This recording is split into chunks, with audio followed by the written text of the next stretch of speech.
We then had a wonderful presentation from our next speaker, Dr. Agunloye, who talked to us about new challenges of e-government from a practice perspective. In particular, new forms of leadership, the transformation of public-private partnerships, and then allowed us to think of those new ideas and new challenges within the context of Nigeria. This new public-private partnership model that they're engaging in, ways of thinking about how it contributes to reform, how the gains and the profits can be shared, as well as the risks. Introduced this basic model for e-government, which I think generated a lot of conversation and some interesting offline conversation as well. The idea of nested partnerships, I think, resonated with many of us, each of us thinking about this idea within our own context, and I think provides tremendous opportunity, for example, for comparative study. As we come together in our new online community-based vehicles, we can begin to think about using some of these frameworks to support the study of comparisons across countries and regions. All right, now I have to use this. Back we go. Look over there. Let's see. There we go. Okay, it's working again. It was just Sharon, I suppose. We also had the opportunity through a set of tutorials and workshops to introduce a wonderful set of concepts, frameworks, hear from engineering methods, about interoperability, about knowledge management, government transformation, policy development, and economics. A tremendously robust set of topics. The panel discussions. I had really very little image in my mind of what the panel discussions might result in being.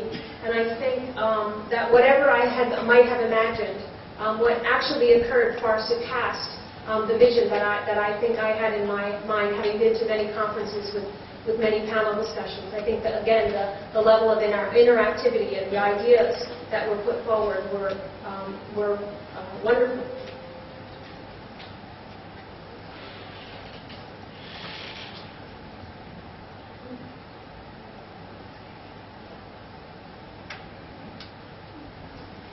A few of the themes that emerged from these many discussions, from my in-depth analysis between the break after the first workshop and the second workshop today. So go easy on me. Join in.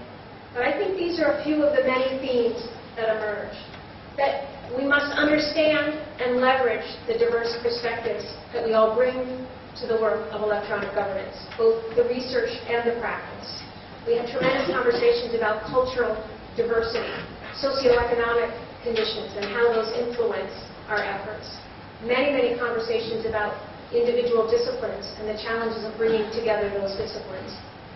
The opportunity that those multidisciplinary perspectives offer to us. I think the idea of understanding and leveraging those diverse perspectives I heard over and over again. We also heard, though, conversations about the gaps in discussions between the developed and the developing world. And how do we manage those gaps? Recognizing that the problems are not the same. We do have tremendous differences. What we learn in one place may not, in fact, have value in another place. But there are other lessons that we will learn and can learn that do have value. And our job is to understand the difference between the two and invest in the place that makes the most sense. As part of these conversations, I heard many, or as part of this particular issue, I heard many conversations about the idea of adopting possibly a regional focus. That in fact, comparing countries may not make as much sense as comparing regions. Today at lunch, we had a conversation about the ideas of regional focus as an example, where I recently was at a meeting of the emergency management community in the central United States, and we were hearing from a gentleman who has responsibility for emergency management in the Mississippi Delta. And of course, he was very, very much involved in the response to Hurricane Katrina. And during this meeting, we had many presentations about the high-end emergency response technologies. And he was a fire captain in this region, and he stood up and he said, "Well, I appreciate y'all ideas." He said, "In my district, The only way I can communicate with my residents, with my constituents, is with AM radio.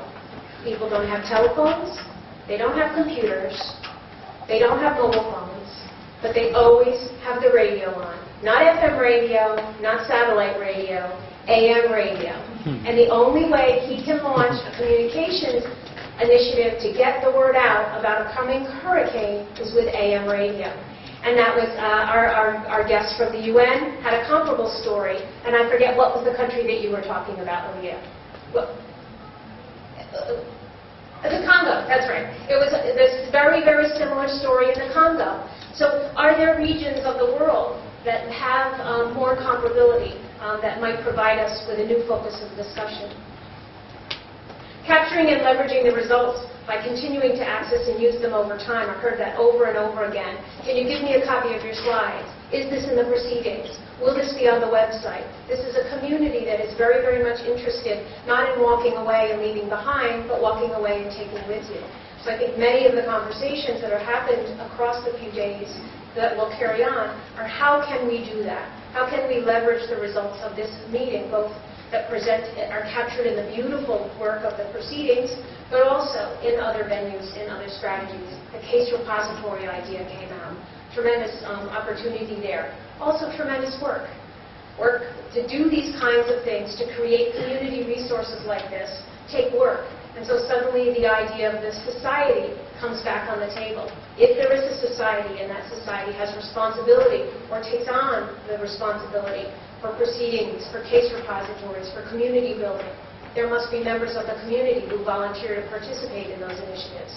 As always, community building depends on the members of the community. So how that moves forward will be interesting to observe.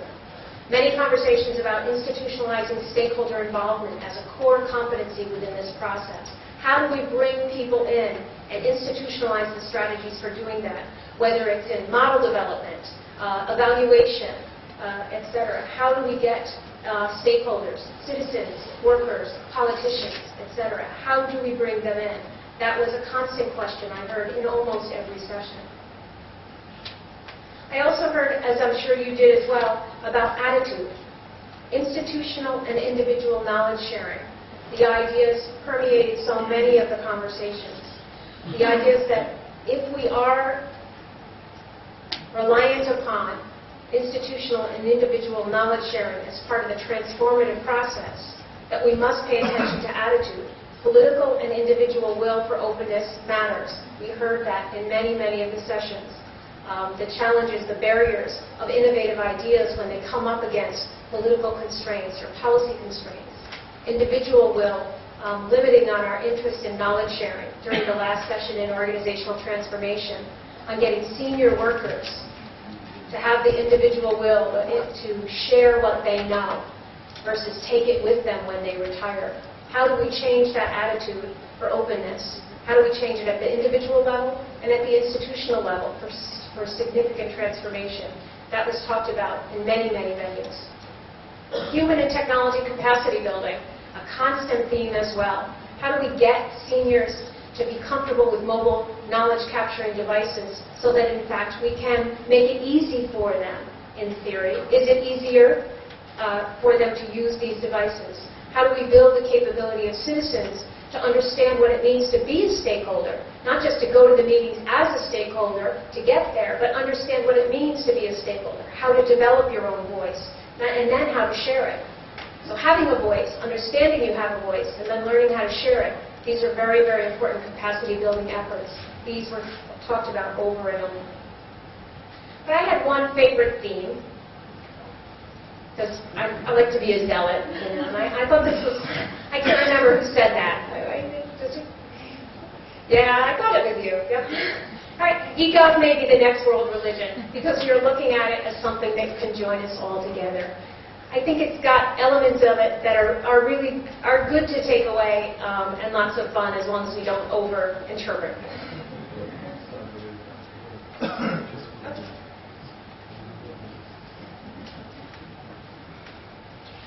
But in the midst of all this wonderful